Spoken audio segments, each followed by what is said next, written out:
Ladies and gentlemen, it's time to talk about the Hoosiers. Welcome to the Inside Indiana podcast. This is Editor-in-Chief Ken Bikoff, along with publisher Ed Magoni and writer Wes Scott. And we have plenty to talk about surrounding the world of Hoosier athletics, not the least of which is the Adidas May Classic coming up this weekend in Bloomington and the surrounding area. Now, Ed, you've been to plenty of these events over the years. What makes the AMC in Bloomington special? Well, I think it's just the comprehensive list of talent and prospects that's going to be in attendance at this event. It's incredible. Every team that's worth seeing from at least the Midwest and some from out east and some from out west are all going to be in one location in Bloomington, Indiana, playing on Assembly Hall's main court as well as Cook Hall's 2 courts and Sportsplex and area high schools. It's just a tremendous opportunity for fans and scouts and everyone else to come out and watch these kids play, and there's a lot of IU prospects who are going to be there, and many of the commitments, actually all 9 of them are expected to be in attendance tomorrow from the 2012, 2013, and 2014 classes. Peter Jerkin probably will not play from the class of 2012, but everyone else is suited up and ready to go. Even Jeremy Hollowell, who's coming back from an injury, is apparently going to be active tomorrow. So I just think it's a fantastic opportunity for anyone. Basically, if you can print out a list of prospects from our site at InsideIndiana.com with the top 247 prospects, I'm going to guess at least 2/3 of those players will be in attendance at this event, and that's just a remarkable compilation of talent in one location. Wes, you've been to a lot of these events over the years as well. Just how do you think that the whole AAU system and these kind of big tournaments help a player from a developmental standpoint and going from playing with his high school team to playing in one of these events where there's so many games in such a short amount of time? Yeah, it has a lot to do with the games. It also has a lot to do with playing with a higher caliber of talents. You come and watch some of these high school games, and, for example, you see somebody like a Cody Zeller or even an Austin Etherington play, and they just totally dominate a game, totally take over. Well, when these kids make that transition to college, obviously most of them are not going to come in and have that talent, have that mentality to take over a game. They're going to have to kind of play a role for their first couple of years, for most part. So it's interesting to see how they can mesh with some of their teammates who are a little bit more skilled than some of their high school players, and kind of see how they can do all the non-essential things. I'm always big on stats that don't show up in the box score, setting the picks, diving after loose balls, blocking out, rebounding. I love those things, and it's always a great chance to see some of these players do these things that don't make it into the scorebook. We know they can score. We know they can rebound. For Yogi, for example, we know that he can lead the floor. I want to see what he can do that doesn't necessarily show up in the scorebook, and this AMC Classic up in Bloomington is always a great time, and really looking forward to seeing these guys on Saturday. Going to be a little bit different, too, because for the first time, Indiana is not actively going after a lot of these kids. A lot of the kids have already already committed, and while there are going to be some recruits there, it will be interesting to see how some of Indiana's commits will start to form their relationship early in their high school career and how that will translate into college. Wes, just for people that haven't been to one of these before, what can they expect? They might see a McDonald's All-American game on television. They certainly watch high school basketball. What can they expect just from kind of a level of play? You talk about there being a higher caliber of play, but can they expect this to be an all-star thing, or is it more of a thing where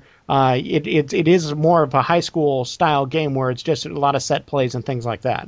The one difference is there's defense, and I love seeing defense. I love the McDonald's game. It's great to see sometimes, but, man, I get tired of seeing 120 to 119 scores. So with these AAU teams, you will see defense pick it up. You will see full-court presses. Last year at the AMC Classic, for example, was talking to Ed earlier, had a chance to see Mitch McGarry, one of IU's recruits for 2011, one of the big men that we're going after, and it's just fun to see them go up against these other 7-footers. So you can expect to see a higher quality of game, not necessarily the pro-style game like you'll get in the McDonald's All-American game, but you'll see these kids really get after it.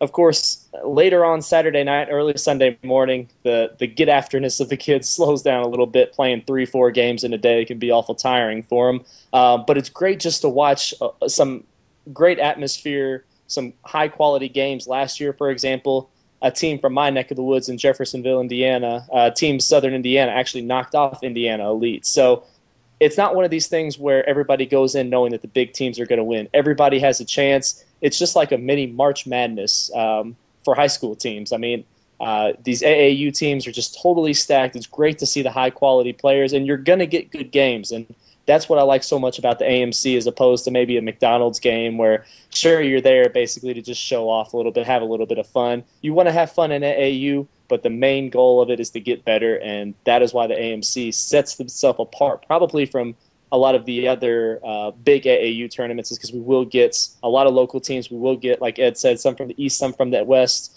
and it just makes for an all-around great collection of high school basketball.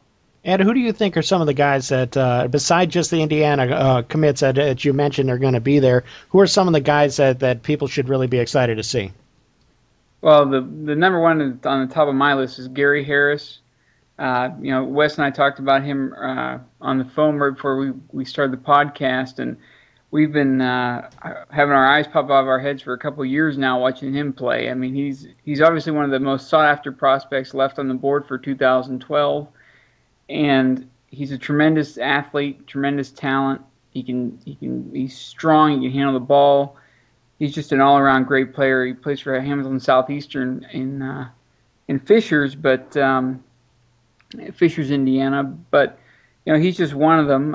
Certainly, there's others. There's Evansville's Jaquan Lyle, who's a 2014 prospect, who's highly regarded and certainly worth watching. Mark Williams from All Ohio Red I'm assuming will be there.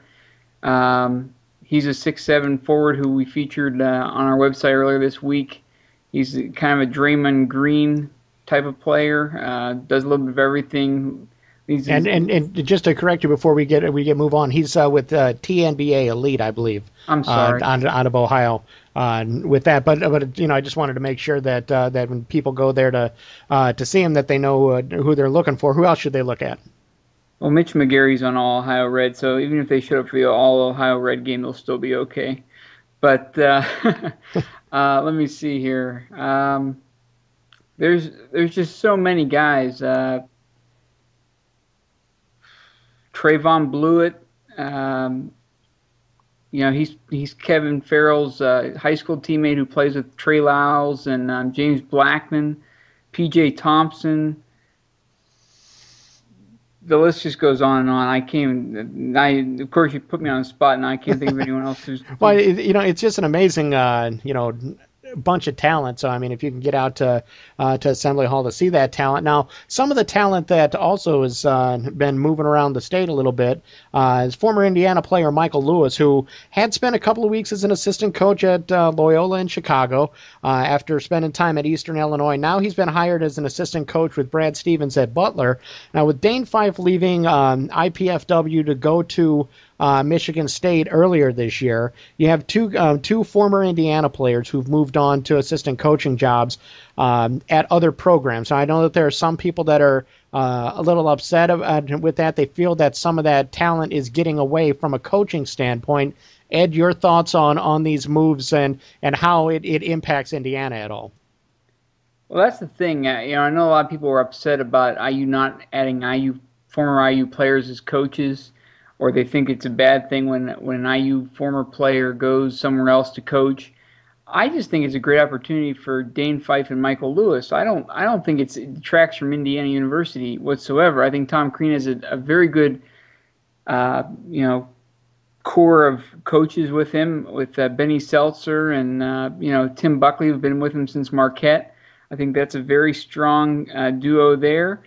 And I don't think you can say that Dane or Michael Lewis are going to affect Indiana in any way, shape, or form. I think they're great opportunities for them. I mean, Dane Fife is joining the staff of Tom Izzo, who's pretty much the dean of the Big Ten right now, and Michael Lewis is going to be learning under Brad Stevens, who's a tremendous good young coach up at Butler. So I'm just happy for those guys. I think it's a great way for them to further their careers. And, bottom line is, anyone who thinks this takes away from Indiana, I don't think so. It just puts Indiana's name out in the news more. And, the former players of IU are becoming good coaches. And, hey, that's great for them. Well, especially the group of assistants that Coach Crane has. They've been doing a heck of a job on the recruiting trail. I mean, it's not just the program and the facilities; it's the coaches that have to sell it. Now, Wes, you're a guy who's, seen this program, at its highs and its lows. Do you think that these young assistant coaches going elsewhere to pick up some kind of experience is going to have any kind of impact on Indiana down the road?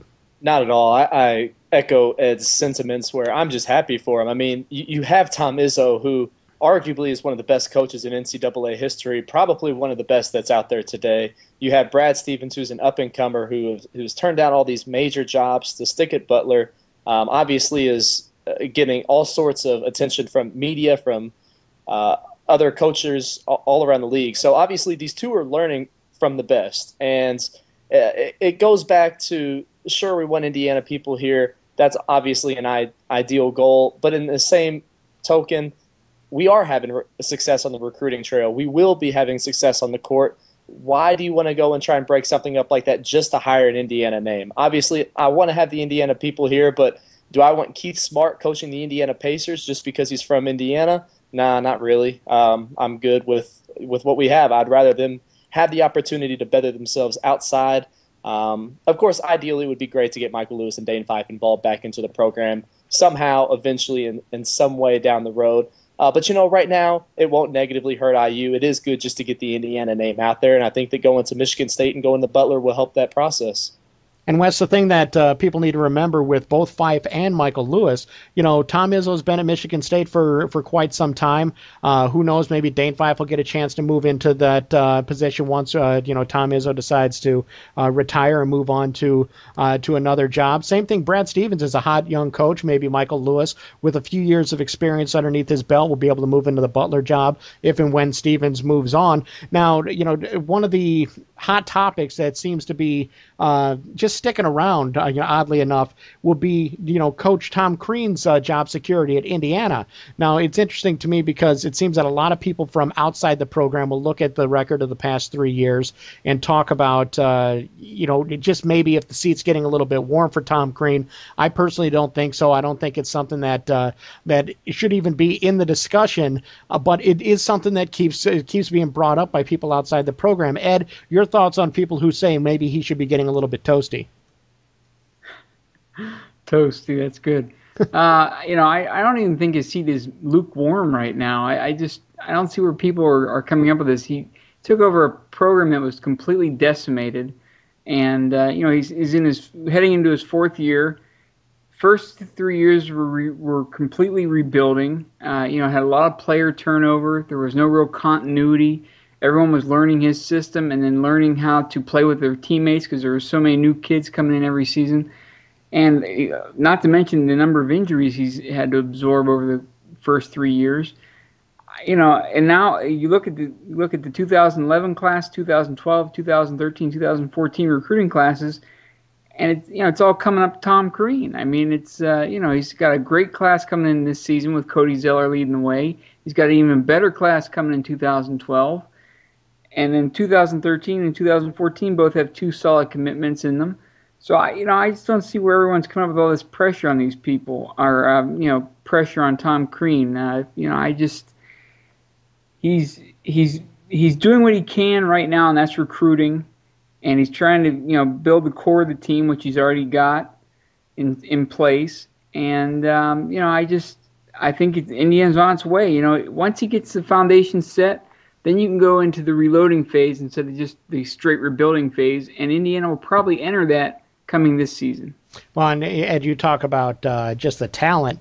I mean, it's the old saying of with college athletics, it's not about the X's and O's, it's about the Johnnies and Joes, and that's just the talent that you have in Indiana. Flat, to be as honest as I can, haven't had the talent to compete at a Big Ten level. They've developed a little bit. They've been able to pick up some wins against ranked teams like Illinois and Minnesota last year. They've been able to take a couple of different steps, but from a pure talent standpoint, they just haven't had the horses to compete on a nightly basis and pull off the wins, and that's something that's coming. Now, Wes, again, you have a little bit maybe younger perspective than we do. Just the thoughts on just maybe what younger people think about the job that Coach Crean is doing. And do you think that there is, especially with newer alumni and current students, do you think that there's really an understanding of kind of what that program has been through in the past couple of years? With the students, Crean has completely sold them 100%. He made an effort when he first got on campus, was happened to be my senior year, which was a 6-win season. Won't get into that again. But he really made that connection with the students. He went out. He wanted the students to be a part of Indiana. He realized that wins weren't exactly going to be easy to come by. A little bit of a genius for that. And he got the support from the student body. The students are thrilled with him. I have a few friends that are still in college thrilled with him. But with today's society, it is not what can you do for me, is what are you going to do for me right now? And unfortunately, the Hoosiers have been struggling in the win column lately. Do I think that Coach Crean's seat is warm? Absolutely not. Absolutely ridiculous statements for somebody to even consider that. I think people deep down, maybe some of the older generation, are hoping that Bob Knight will walk through those doors again. And nothing against Coach Knight, great coach. But obviously the fit's not going to work at Indiana. It never would happen ever again. People are also starting to hear the word Brad Stevens. He's a young coach from Indiana. Certain members of the media have brought up the fact that the only job that Brad Stevens would leave Butler for would be for Indiana. So you hear that, and it's kind of a quote that I brought up on our message board earlier in the week, is that people think the grass is greener on the other side of the fence, when in reality the grass is pretty darn green in Bloomington right now. We have Cody Zeller, one of the best big men that I've seen from the class of 2011. Great kid, great person, great basketball player coming in. And then if you haven't looked lately, Indiana's 2012 class is absolutely stacked. Will potentially be the number 1 class in 2012, if not number 2. Just all the way loaded. He's got the recruitments from 2013, 2014, like we've said already.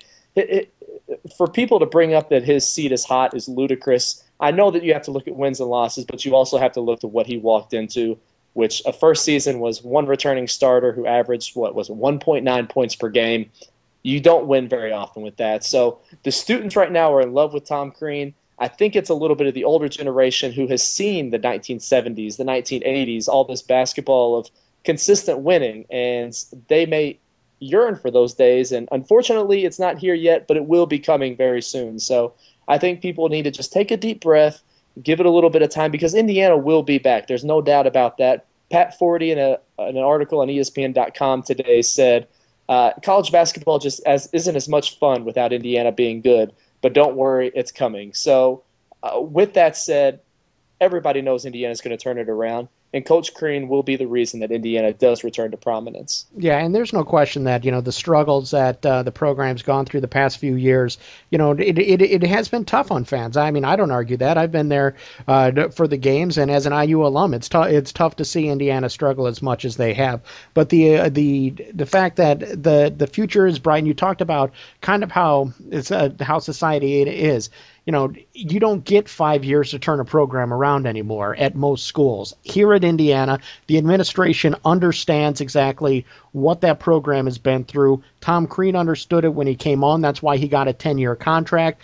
If after a couple of more years there's still the same level of struggles, then certainly it's going to come up. But for the time being, first off, I don't anticipate that being the case. And I really think that this is a situation where Coach Crean has helped the program move along. He's doing what needs to be done. He's doing things right, and it's really going to help. As he goes forward, he's going to continue to work hard on the recruiting trail, and that's going to be something that's going to help the program move along. Now, just as we close out, we have some sad news on a player that was once recruited by Coach Crean, and that is Robert Tractor Traylor, a former Michigan player and NBA player. He passed away earlier this week. Ed, your thoughts on how he played at Michigan and against Indiana, and just that sad situation.